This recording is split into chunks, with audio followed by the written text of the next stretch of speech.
I think we can start, given the paucity of time. So we'd like to hear Mr. Vali Nasr talk for about 40 minutes, 45 minutes, and then we can have questions and answers. So I'll start with something Mr. Nasr spoke about last night, which might be a little tedious for him to talk about it again, but many of you here may not have been here last night. So the subject really is this process that has begun, this dialogue between the American and the Taliban, where Pakistan has played a fundamental role.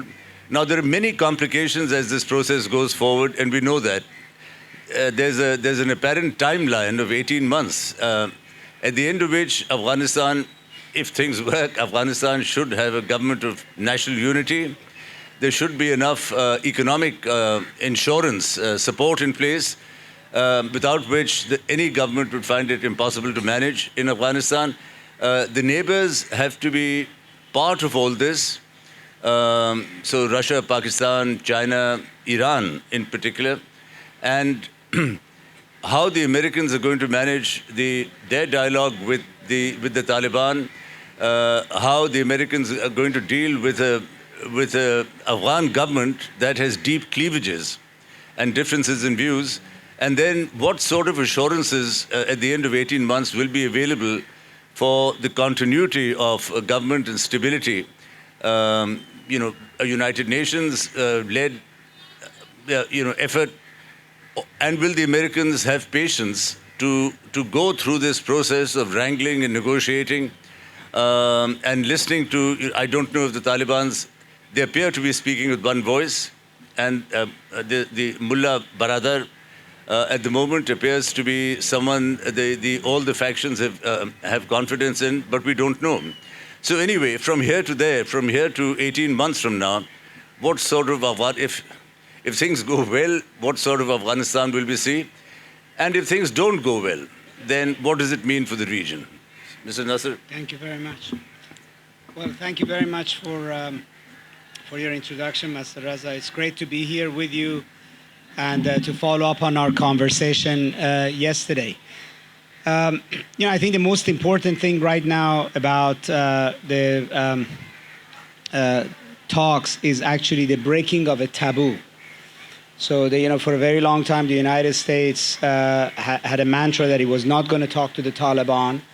Then it had a lot of preconditions about when it would talk. And when the talks actually happened, they were not really about an end game on Afghanistan, but rather was about prisoner exchange. And that was where it was left off. So I think this is a big, if you would, passing through a rubric, much like United States President Trump talking to the North Korean leader.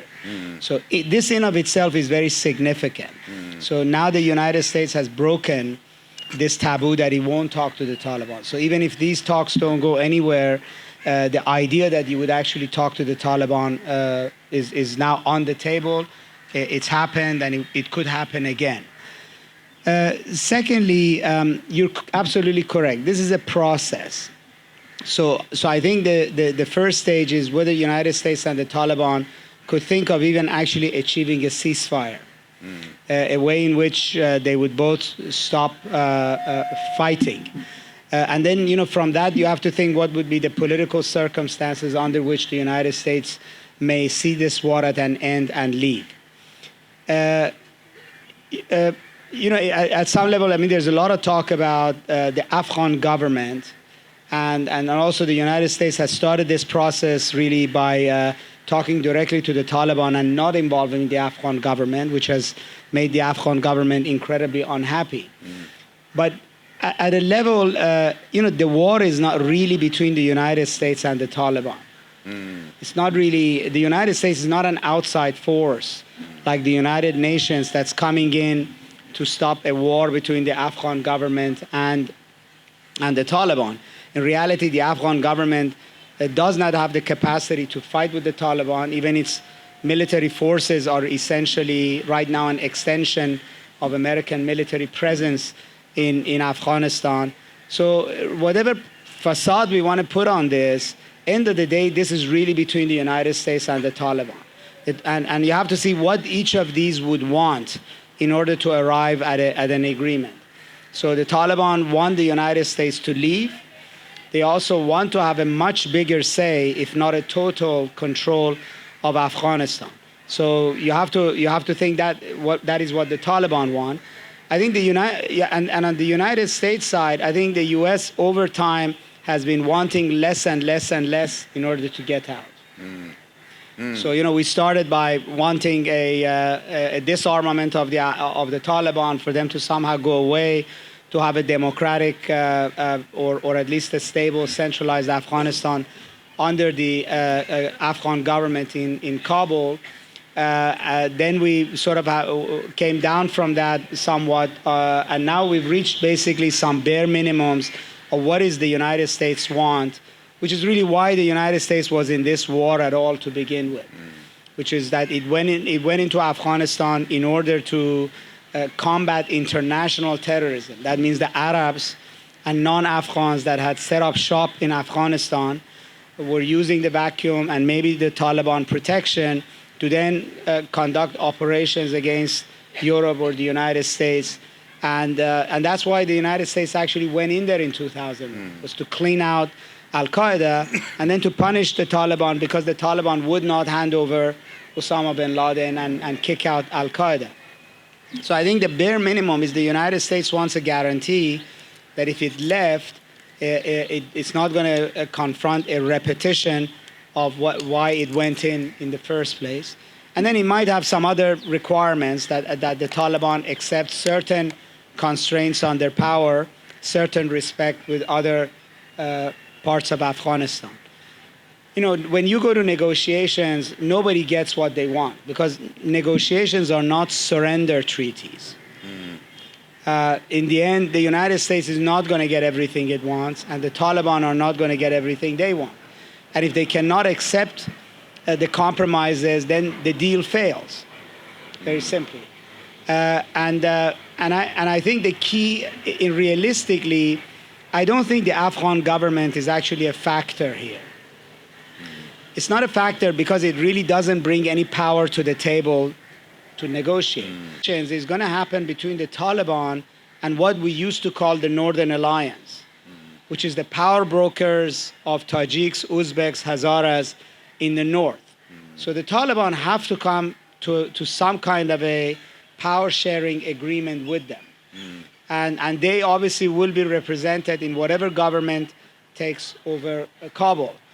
And then the question becomes what happens after the United States leaves, whether an agreement over power sharing holds, whether the Taliban or the Northern Alliance try to encroach further on one another's powers. And I think no deal succeeds unless there are guarantees from the outside for its success. And the guarantees are economic, as you said, and there's definitely going to be some kind of an economic dividend on the table in the form of international assistance that would support whatever unity government emerges in Afghanistan. And if everybody observes the ceasefire and accepts the final rule, there will be economic benefits. But there has to be some kind of a military force on the ground for a period of time that guarantees peace, or at least keeps people apart from one another, sits between them. And that probably will not be the United States.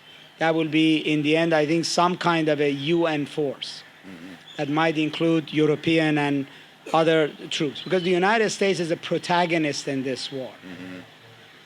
And I don't think the Taliban would see a US force, a sizable US force, essentially as a neutral guarantor of the deal. So I think all of these have to be hashed out. And in every stage of the negotiation, it may not work. And then there are spoilers out there. There are people who don't like this deal and will do everything they can to undermine it. And we haven't thought about how Iran, Russia, or China may think about this deal or about the role of Russia. So this story has just begun. There's no guarantee that it actually will succeed. But I think there are some positive signs. I think, as I said, first is that a taboo has been broken. Number two is that, at least for now, Pakistan and the United States are on the same side. And I think even Iran and Russia and China would also like to see the United States leave. Not leave in a way that leaves a mess or that leaves a chaos, but they would like to arrive at a situation that would get the United States out of this region. I think all of them would prefer not to have the U.S. in Afghanistan. So you would say everybody is basically positioned to help President Trump realize what he set out to do. Thank you very much. There's one other aspect of this. The post-Taliban rule, President Karzai and then Ashraf Ghani's government, governance has possibly deteriorated. So if there's something that people want to see protected in Afghanistan today, post the Taliban, and after the assumption of rule by the joint sort of some Afghan and then mainly the Northern Alliance individuals, is there something to protect that the Taliban will now agree to that they might not have agreed to earlier? For example, and that everyone would want to see protected. For example, the women's rights. I understand female enrollment in schools has gone up. Lots of women working in government and women at universities. So, and apparently improvements in health. Then the greater inclusiveness and more openness to the role, to a bigger role for minorities. And in this, the Hazara is the group I'm referring to. So with all the deterioration in executive authority and the working of executive authority, there have been some advances. Are the Taliban now willing to reconsider the position they had while they were in power vis-a-vis women and minorities? That's a very good question. So I guess it's a question that whether past this prologue, in other words, the fact that they behaved in a particular way in the 1990s, whether they would do the same, whether they've learned anything, yes. Whether they've learned anything from the high cost that they paid for harboring Al-Qaeda, which is losing Afghanistan for a period of 2 decades. And whether they've learned anything about the imperatives of stable rule in Afghanistan, which means that they cannot have everything they want. I think you put your finger on something very important, which is, we're right now focused on sort of elite conversations. So whether Taliban, whether Mullah Baradar will talk to Karzai or will talk to Ashraf Ghani.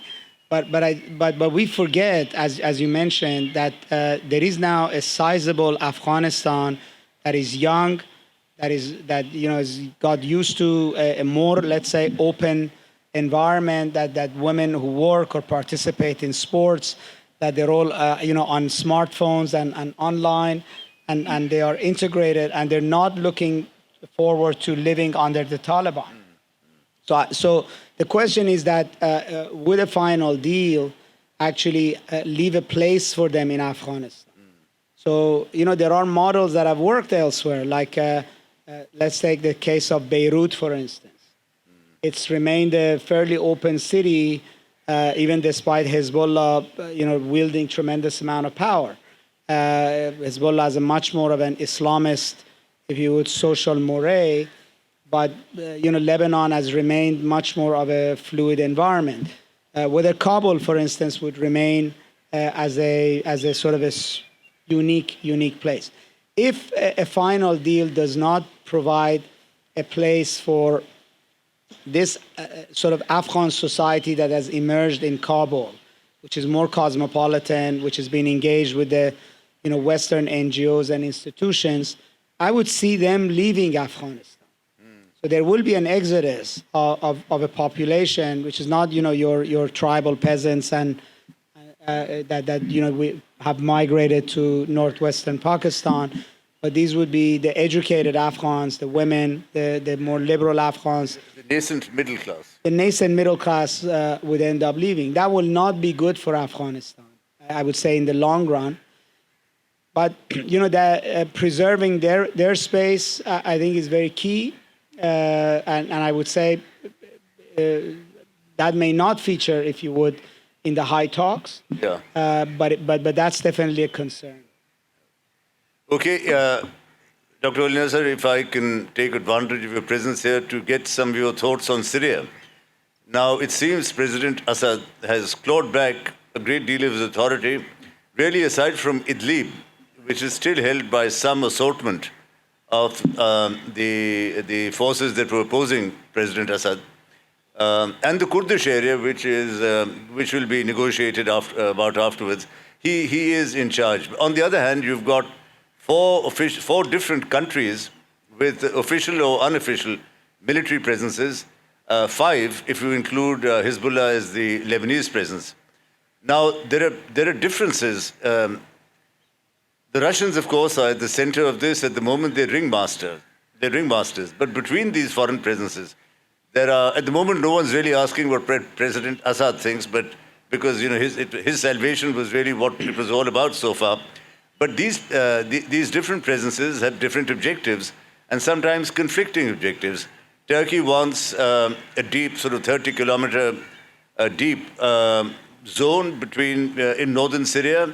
Turkey wants a certain upper hand over the Syrian Kurds, which the U.S.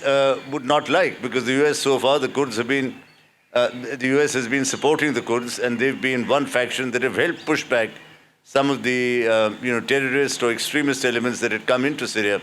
So there's that. Then there's Israel's security concerns, where they'd like to see the bridgehead between Iran and Hezbollah, crippled or undermined or compromised in whatever way, conceivable. And if necessary, they'll attack to do this. And they've done that in the past. I think there've been more than 100 attacks on various Irani presences over the last year and a half. Now, how are the Russians going to manage all these different interests of the parties that are within Syria and somehow hold things together for the foreseeable future? It's a very good question. I mean, Syria, certain things we know about Syria that are done. That is that Assad is not going to go. So the idea that there would be a succession to Assad, a transitional government, is no longer in the cards. He's won the war, but in the sense that if the war was about removing him, that's not going to happen. So in a way, he has won the war. But there are big problems. It's that he's a war criminal. So it's not going to be easy for him to be integrated back into the international community. The Arab world has started murmuring about recognizing him. For instance, Tunisia and Egypt have started talking about that Syria has to be reintegrated into the Arab League. Jordan is opening a consulate in Damascus. But the part of the world that ultimately Syria needs, which is Europe, United States, Japan, people who are going to put money into Syria eventually for reconstruction. It's not easy about how you deal with somebody like Assad, who's been accused of mass murder and crimes against humanity, being accepted as the leader of the country and doing business with him going forward. So that's, let's say, is a big question mark. Secondly, he's not going to fall, but he doesn't control the entirety of the country. And he's gradually encroaching on other parts. I think their sense is that everybody has is that it's better for Assad to control over all of Syria rather than have different cantonments emerge. For the following reasons. Nobody wants a Sunni land left to its own devices, dejected, defeated, poor, angry, revengeful. That basically becomes the basis for antagonism, radicalism. It will threaten the Sunni Arab countries as well as Turkey, Iran, Hezbollah, and the West. So integration of the Sunni parts of Syria under Assad is still desired. Everybody wants the refugees to go back from Lebanon, Syria, Europe, to the extent possible, to be a reintegration, reconciliation process. And that requires, ultimately having a one Syria, right? And with Assad essentially agreeing to that kind of a reconciliation. there is the problem of Idlib, as you mentioned. It's an area on west of Syria, which is close to the Turkish border. It has a population of about 2 million, and it is under the control of al-Nusra, which is an offshoot of Al-Qaeda, and that poses a problem. I mean, ultimately, Russia, Assad, Iran, Hezbollah will not accept an enclave of 2 million people under the control of Al-Qaeda. That's just as a concept does not compute. But removing the fighters could lead to a humanitarian situation. So the fate of Idlib still might be a big, last battle, bloody battle, ugly battle for Syria. On the Kurdish side, Turkey will not accept an armed, battle-seasoned, anti-Turkish militia ultimately on its borders. And either Turkey will control that Kurdish region or Syria has to control that Kurdish region. But I think Turkey will insist on those fighters to be removed from that region. And that also poses a threat of a humanitarian issue because, and the United States is making a lot of noise about the Kurds. But in the end, in the history of the Middle East, the Kurds are going to be sold out. The last time we had the Kurds rise up against an Arab state was in 1975 when Iran, Israel, and the United States supported a Kurdish rebellion against Saddam Hussein. It was successful. Eventually, Saddam Hussein put his tail between his legs, went and met with the Shah of Iran in Algiers in 1975 and agreed to bury the hatchet with Iran and sign the peace treaty with Iran. And what the Iranians did essentially took all the Kurdish fighters and settled them in Iran. In fact, they were led by Masoud Barzani's father, Mullah Mustafa Barzani. And then after a number of years, Saddam invaded the Kurdish region and massacred Kurds who were no longer protected. The Kurds ultimately, the United States may do anything, but in the end, the United States is not going to stay in Syria to protect the Kurds. And the United States will always, end of the day, choose Turkey over the Kurds. It's a country of 85 million people. It's a NATO member. It's a big part of the region. And what Turkey wants is what Iran wants, is what Iraq wants. There is no consensus in the region to support the Kurds. But that also could be a humanitarian issue, is how you deal with the Kurds.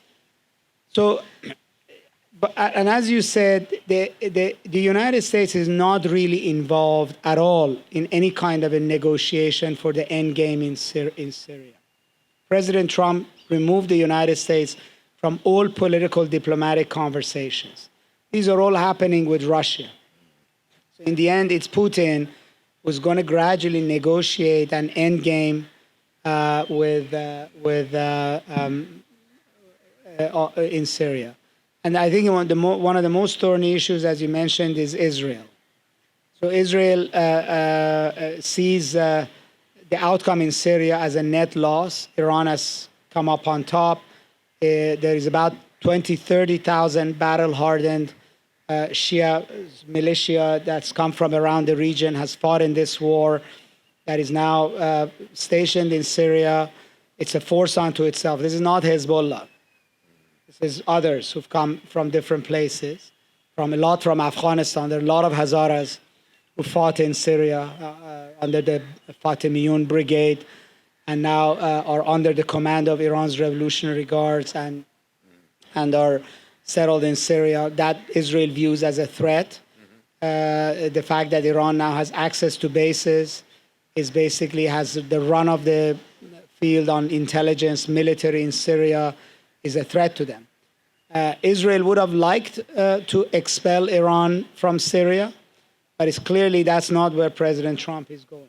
And Israel may try to escalate in Syria to provoke an Iranian response that would bring the U.S. in. But short of that, I think Israel would probably tell Putin, if I were to guess, certain basics, like Iran cannot be on its border, that Iran cannot have infrastructure for missiles in Syria, that it has to observe certain rules of the game. So it then comes down to Putin negotiating some kind of a rules of the road, as you would say, between Iran and Israel in Syria. Okay, thank you very much. Now, just moving on to the economy of the region from the politics, China, the emergence of the Belt and Road Initiative all around this region. China has made investments in Afghanistan in the mining area. China is the world's biggest oil importer by far, 9.5 million barrels a day. Iran is next door, and Iran has the world's second highest gas reserves, the world's fourth highest oil reserves. Its resources cannot be mobilized because of sanctions. Now, on the other side, China is beginning to feel the bite of US sanctions itself. Vietnam, of all countries, has come under the spotlight in the US because it has a $38 billion trade surplus with the US. And you know what the Japanese did in the 1980s after the Plaza Accords was to offshore their production. So the Japanese corporates still had a big surplus with America, but Japan, the country, had a slightly smaller surplus because the manufacturing was happening in Indonesia, in the Philippines, and that's something the Chinese might try now. And for that reason, countries like Vietnam and other Asian countries that are in the supply chain, in the Chinese supply chain, but with the eventual export going to America, might find that this sanction begins to bite partly on their production. So in this sensitive situation where China, very badly does, not very badly, I think it logically, sees Iran as a major future source of supplies and sees the need to help develop Iranian resources. Then you've got the sanctions. And on top of that, the US may be beginning to lose influence in the region in various ways, but the role of the dollar is still inviolable because national banks, central banks around the world keep their reserves in dollars. 2/3 of all reserves are in dollars. And trade is still invoiced in dollars. And therefore, any US sanction that bites on transactions that are done in dollars and leads to penalties on banks, and not only on banks, on companies like Huawei, that because of the role of the dollar, that's still a big bite. Now, I know that's a very broad question, but is there any aspect of this that you'd like to address? No, I think it's a very good point, and a lot of this is actually unfolding in the Middle East because of the sanctions against Iran. So many countries, Europeans, China, Russia, may actually think that Iran deserves the sanctions. I'm just even if they deserve the sanctions, they nevertheless see the sanctions as essentially a precedent that someday may apply to them as well. So I think the Chinese in particular are very interested in the way in which the Europeans are trying to create ways around the sanctions, not because they're going to get major benefit from it, but because they see that ultimately as their relations with the United States may become more confrontational, they may get wrapped into the same kind of mechanisms that are now being used against Iran. So I would say that right now is a lot of unhappiness, but there's very little chance in the short run, let's say, of the dollar and the U.S. Department of Treasury of the United States losing its ability to wield economic power. Of course, the more the U.S. does an overbearing use of the economic power, the more it's going to encourage others to find ways of going around it. But I mean, the Chinese are not yet investing in ways in which they seriously could go around the dollar. So this has to play out. I would say on China, and I work on Iran, and I see some sort of parallels with the CPEC, the One Belt, One Road, and some of the discussions in Iran. So, at one level, China's main impact on this region is psychological. In other words, whether or not China is going to help whether or not China is going to continue to be a player, it has for now given a sort of a psychological sense that there is somebody out there that you could use to balance against the United States. And that does have an impact. But I think in reality, there are some things to observe about China. One is that China is out for now to make money. It's not interested to play the geostrategic game. It's very different from Russia. For instance, it wants to do trade with both Iran and Saudi Arabia, but it doesn't want to even help bridge the gap between them. It wants to talk to one on Monday, talk to the other one on Tuesday, keep these as separate profiles, and it doesn't want to do anything. It doesn't want to get between India and Pakistan. It will tell you what you want to hear, and it's going to tell Modi what Modi wants to hear. And he wants to maximize trade opportunities with India, and he wants to maximize trade opportunities here. And you're going to find out that they're going to play the same game in Afghanistan. Their interest in Afghanistan may not track with your interest down the road. And so China, the United States or Russia get a bloody nose because they actually get involved in geostrategic things. And so they step on somebody's toe, and they create resentment, anger. China is just sort of trying to go under the political radar and make money. So nobody should really put their eggs on China doing anything for them. I think the Iranians have found this.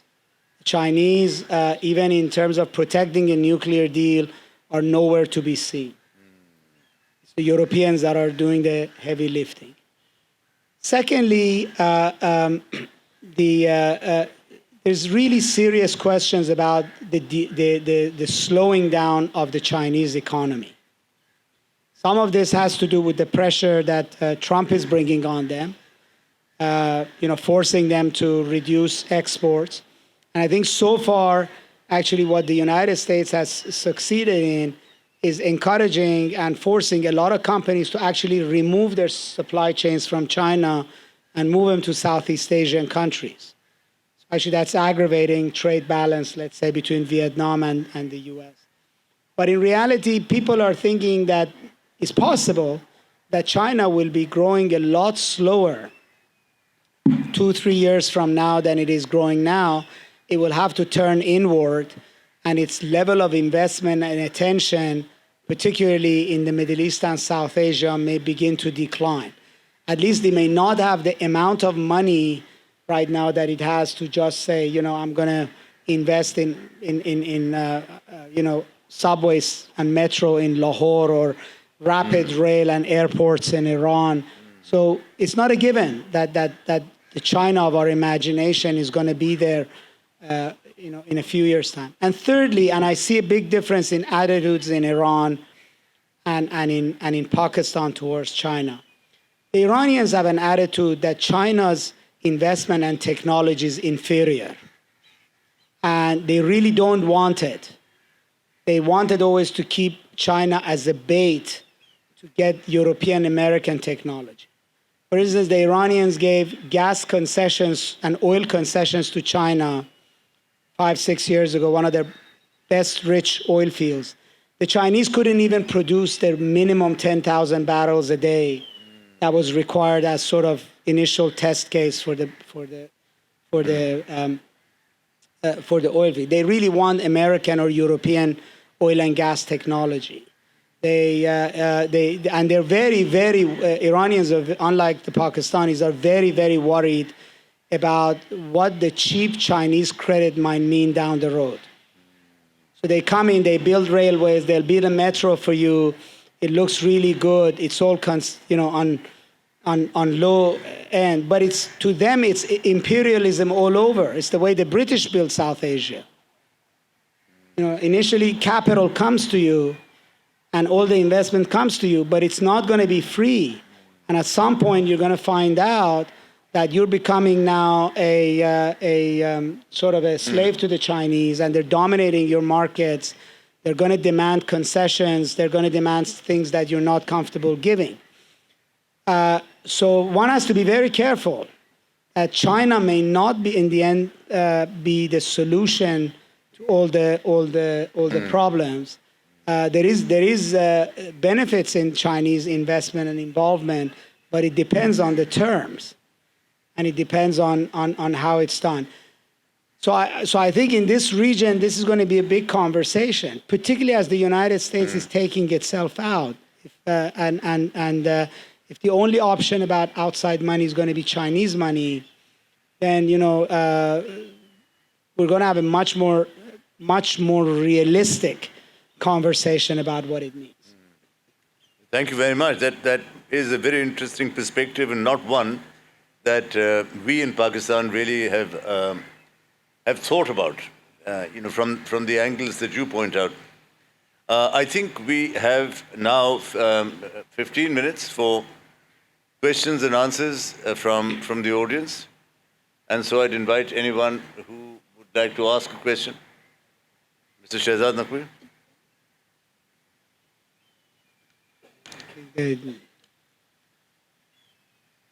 Excuse me.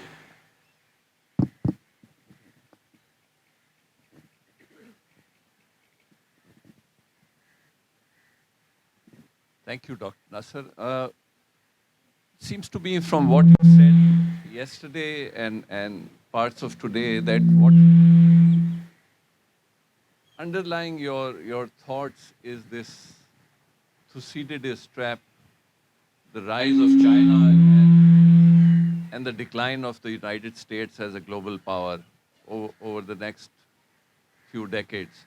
So my question really is, what is your view? How is this going to play out in terms of the future relationship between China and the United States? Very good point. First of all, I don't think, sort of thinking into the future and looking at other historical examples of rise and fall of empires, I don't think we're sort of on a linear trajectory, that China necessarily in the next decade will continue to rise in the same manner that it has done before, either with the same rates of growth. For instance, in a 10-year period, China poured as much concrete as the United States did over a century. That cannot possibly continue at that rate. Or that China will not have domestic problems. That sort of you're going to have this the kind of stable relationship that the Communist Party has had running China. I mean, the fact that there are 1 million Muslim Uyghurs in a concentration camps in China does not sort of suggest to you that this is always a harmonious society that is not going to have ethnic tensions, religious tensions. Maybe it won't, but maybe it will. I think, depending on how things go the next 4 or 5 years, I would say President Trump's view is that China is 10 years away from really being able to challenge the United States militarily, economically, technologically. And he's really out there to cut China to size. So it's about changing the trade relationship. I think there is popular support for him across the board in the United States. The Americans now do think that relationship with China has been unfair, and that there's no reason to continue to have an unfair relationship. There is a question of technological competition, and then there's a question of geostrategic competition. South China Sea, West Asia, Northeast Asia, how these will play out. I mean, realistically is that we're going to have a multipolar world in which China will be a big player. The US will continue to have its zone, and there might be other players as well that are going to emerge. I mean, the fate of Russia and India are very much being discussed and debated. But in this case, I don't think just because China rose at the pace that it did, that it's going to continue to rise in the same manner. And And I don't, and economically at least, I don't think we've sort of seen the last of the US. I think still it's holding a lot of the cards internationally. Other power players like Europe, for instance, may not exist in the current form that we see. And that's going to have a big impact as well. So we're generally in a period of flux, that the international order is undergoing significant changes. Rules are going to be different. And the way in which the game is going to be played is going to be different than the past 50 years. Thank you, Dr. Vali. With reference to your statement about inferior Chinese technology and their colonial ambitions, would I be right to deduct that it reeks of American bias? Because if we can maintain our sovereignty and national interest, and looking at our situation which we are in for whatever reasons, and mostly our own, of our troubles of our own, I think the best bet for us still is China. It may be, and China's relationship with no two countries is going to be the same. It all depends on what you get from them, what's the interest in them. But actually, the view that this is a colonial relationship doesn't come from America. You can talk to many African leaders. In many places, you know, the sense is that they're going to give you cheap credit, but it's not going to be at 0% forever. You have to pay it back. So you end up being indebted to China. And essentially what China wants, it wants minerals and resources, and then it wants your markets. That's exactly the way the British saw India. That's why, you know, the Indians were not allowed to make their own cloth. They wanted you to grow cotton, and then they would make it at Leeds and Lancashire, and then they would send it back to you. So India was a captive market and supplier of raw materials. So many African countries are now finding themselves in that basis. The Chinese are destroying textiles in Nigeria, for instance. It's impossible for West African textiles to compete with the Chinese. And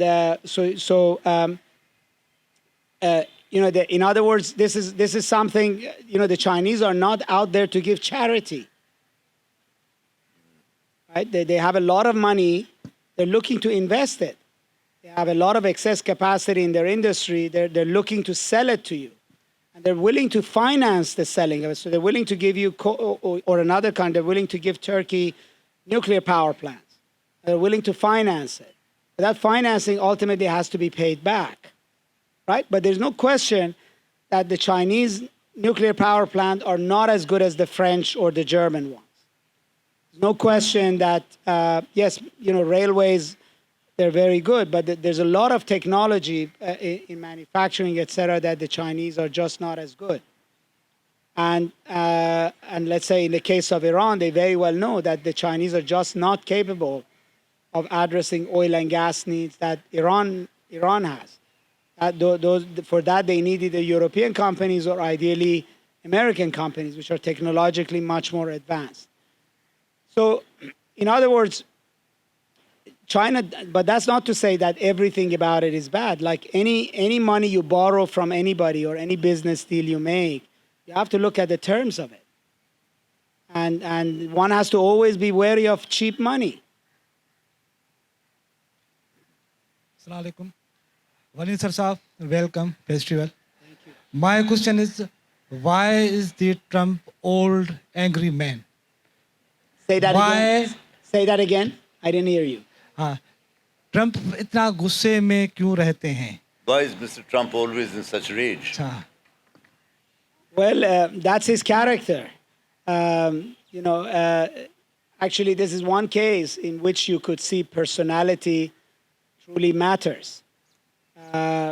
He is who he is. In other words, he's if you were the product of his own experience. He's a person who doesn't read, doesn't listen, operates by what I would call enormous amount of animal instinct, and sometimes it's actually correct, and sometimes it's not, and he has a particular style of you know, confrontational style that is worked for him.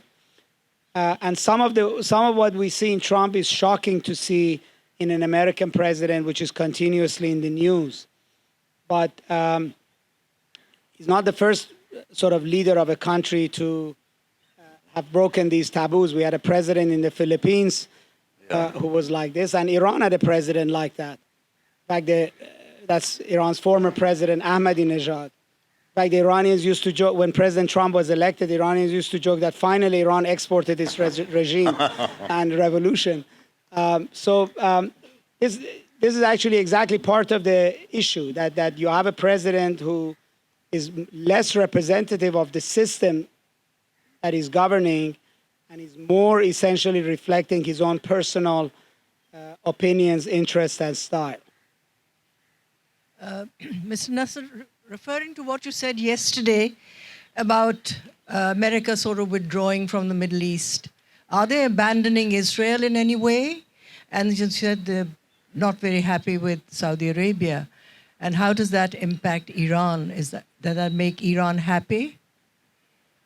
So, very good questions. No, they're not abandoning Israel. Israel is not a foreign policy issue in America. Israel is a domestic policy. So the support for Israel is not going to go away because there are powerful constituencies domestically in America that want that relationship, and they matter in elections, and every politician in America is conscious of that. But that doesn't mean, but let's say President Obama and President Trump both have an attitude of essentially giving Israel what it needs to defend itself. I think the Palestinian-Israeli issue, the peace process, for now, is dead, largely because the Arabs are not interested in it. I mean Arab leaders. Yeah. So if that's not the issue, then the rest of it is the larger issue. So Iran is on the map because Israel thinks Iran is a big threat to it. But where the U.S. is really withdrawing from policing Middle East's problems, which is sectarian conflict in Iraq, civil war in Syria, civil war in Libya, babysitting sort of the region's problems. I think there is a very clear sense across the board that the Middle East is just not as important as has been assumed. That you have to periodically re-examine your assumptions and not just be on autopilot. So why is the United States been so focused on the Middle East past 20 years? I would say 3 issues. Israel, as you mentioned, terrorism, and then oil. Oil is no longer a reason to be in the Middle East. The United States now is potentially the world's leading oil producer. The United States actually, it's a long time since the United States has been importing Middle East oil. Most of America's imported oil comes from the Western Hemisphere. That's Canada, Venezuela, the west coast of Africa. The United States is not importing Middle East oil. Most of Middle East oil goes to Asia, goes to Japan, Korea, China. So, and many in the United States say, let the Chinese come and police the Persian Gulf. They depend on Middle East oil. Why are we protecting Chinese economic interests? And the technological revolution in America on shale oil, extracting difficult oil, now is making the United States a very big oil producer. I think by 2020, the United States will be the world's largest oil exporter. It already is the sort of a swing producer. If oil prices go up, more and more shale oil will come online. And if the prices go down, technological innovation will push to bring the price of shale oil down. So the U.S. really doesn't need Middle East oil. And President Trump clearly is not a president who likes to do favor for others, not unless they pay him. So he doesn't believe that the U.S. should be protecting the oil markets by putting aircraft carriers in the Persian Gulf. So the oil is not a reason. And I think Trump in particular thinks terrorism is not an issue. Not that every single terrorist has been killed, but talking to the Taliban, getting out of Syria, it suggests that he thinks terrorism is no longer an American political obsession. So it's no longer a big domestic political issue, and it's not a big reason to be in the region. And definitely is not a reason, nor is Israel, nor is terrorism, is not a reason to spend $1 trillion on a war in Iraq or to be in Afghanistan for 20 years. So American perspective on the region is changing. And yes, that's good for Iran. Iran does not want the United States in the Middle East. It doesn't like U.S. having bases in the Middle East. Its position may be different from others who want at least minimal American presence. The Iranians really don't want even minimal American presence. They want the U.S. gone. So in an ironic way, some of what Trump is doing is very welcome in Tehran. Getting out of Afghanistan and Syria is welcome in Tehran, even though the sanctions and the pressure on Iran isn't. But if the U.S. wants to leave the region, that's just fine by Iran. Just a quick announcement. The Thespians Theatre is conducting their string puppet dance. If anyone wants to go see it, it's happening at the food court. Thank you, Dr. Nasr, for an insightful talk. Just wanted to ask a question. If there is any role of the Middle Eastern proxies, Saudi Arabia and Iran in Afghanistan, because the exit game is going on in Afghanistan as well in the years to come. So, and we know that there are pockets of Hazara population representing the Shia Iran in Afghanistan. So if there is any role of Afghanistan and Saudi Arabian proxies in the end game in Afghanistan. Well, yes, Iran has a very big role in Afghanistan. It borders on Afghanistan. It has about 3 million Afghans live inside Iran, and it has relations that are across the board. It's not just Hazaras. It's also Tajiks and also elements of the Pashtuns. The Iranians sort of have had many different clients, and they will have they're a big player in Afghanistan, and they will continue to be going forward. And in fact, the Russians play in Afghanistan largely through Iranian influence, much like Syria. And on the other side, Saudi Arabia plays through Pakistan. I think Saudi Arabia doesn't have right now a direct proxy like it did in the 1990s.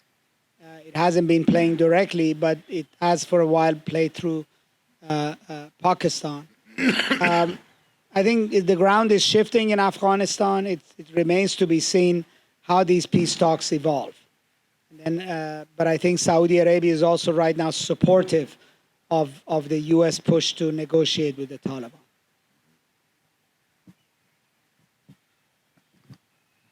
Hello, sir. It's over here. Well, Yeah. No, there's another one there, I think. okay. Well, I request you to allow me to ask two questions, please. Two quick questions. Well, first question is in regards to China. Well, you just mentioned that China used to make Indians grow the cotton for them, all right? No, English. The British. English. All right, sorry. So, history repeats itself. English used to make Indians grow cotton for them, all right? Like since China is entering Pakistan. No, I'm sorry. You said two quick questions. So could you proceed to the question, Okay, please? of course, I am actually proceeding because I made a mistake. That's why I'm asking the question again. So, one quick question. China is entering Pakistan, all right? Do you think it will exploit our resources? Because Pakistan has a lot of resources which have not been utilized properly. Well, China is not in Pakistan out of charity. China is in Pakistan to serve China's interests. So at some point, that might be beneficial to Pakistan. At some point, it may not be. So they're investing $56 billion, $60 billion in Pakistan. They're not giving this money to Pakistan as a gift. They're going to be wanting that money back with Profit. Yeah. interest. So the question is, what does this money do for Pakistan? It may be good. It may have a very good outcome. But what I'm trying to say is that one should not just have a rosy picture of Chinese investment and what the Chinese are doing. Other countries have not sort of found the Chinese involvement necessarily to be beneficial in that way. Okay, I think one last question. Yeah, thank you, Dr. Vali Nasr, for a very enlightened discussion. As you have said that over the time with learnings, America has decided to change his policeman role in the area. But I think you are very right here, but they have already reached Gawadar in form of Saudi investment and Aramco. So they have already consolidated their position for American flow of gas and oil for them. As you know, that China will, as you have very rightly said, that China will be minding his business interest. So they are not in Wadi here, but they have already, America, much before pulling out forces, has made his inroads in Gawadar. In wherein? Gawadar. In form of a Saudi investment and fixing up an oil refinery. That was the ultimate objective. Because if you go and see in the past, they were trying to remove Pakistan as they have hit Iraq in 3. They were trying Pakistan to smash in 5. Alhamdulillah, we have saved from there. And now they know it very well that after the CPEC and the current PTI government, they don't see any future for their strategies. So they have just reversed their strategies overall, and they have come in commercial way. Well, you know, I think it's important for countries in the region not to overestimate how much they matter to the U.S. I mean, in reality, any country sort of looks at why am I involved somewhere and what does it do for me, right? What is the reason? And the investment of Saudis in Gwadar has nothing to do with America. It has to do with Saudi fear of Iran. Saudis are afraid that because sanctions on Iran's port of Chabahar, where Indians have put an influence, will force India to leave Chabahar, and that the Chinese will buy Chabahar and integrate it with Gwadar. Saudi investment has completely to do with their obsession with Iran. But I would say it remains to be seen whether they, just because they're going to announce an investment doesn't mean that it will actually happen. Right? We'll see. But it doesn't have to do with the U.S. I think the U.S. is not focused on Gwadar or Chabahar. I think these are regional projects. This is really about India-China rivalry. Chabahar was about India's access to Afghanistan. The U.S. sanctions on Iran could actually hurt India significantly if they lose control of Chabahar. If the Chinese move into it, it's a net loss for the Indians. This is not an American play. This is very much a regional play. I fundamentally don't see, yes, there might be an individual American company that sees benefit here, but I think it's important for countries in the region not to overestimate where they fit in that geostrategic issue. Okay, Mr. Vali, thank you so much. I've just been shown a placard that said, "Time's up." I must say it's been informative, interesting, and as always, you've opened new dimensions into things we take for routine, and that's the advantage of having someone with a sort of wide view and a broader view available to us from time to time. So you've left us some things to think about. Thank you very much.